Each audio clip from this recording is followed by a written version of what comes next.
Welcome to the Salmon Runs YouTube. Enjoy the video. You begin by verifying your Autotune Access subscription and signing in so the app recognizes your license. Next, install or update the plugin in your DAW. This avoids compatibility issues. Once done, connect a quality mic, select the correct input, and set sample rate to 44.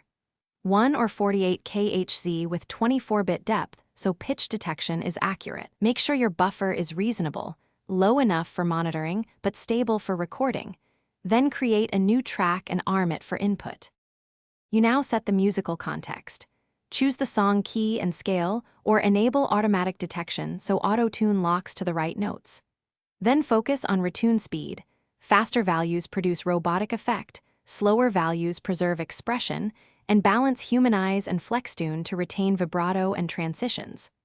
Once you've mapped the scale, use reference notes or the scale map to correct out-of-scale pitches. Make sure formant and throat modeling are off or tuned only if timbre shift is desired, because these affect vocal character. You're ready to record with real-time monitoring. Keep the buffer low to monitor without distracting latency. After a take, switch to graph or advanced mode to manually adjust pitch curves and transitions for natural phrasing. Use note splitting to fix timing and the smoothing tool to remove stair-step artifacts.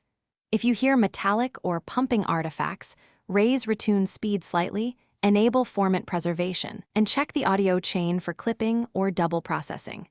Finally, compare bypassed and processed audio to ensure musical results.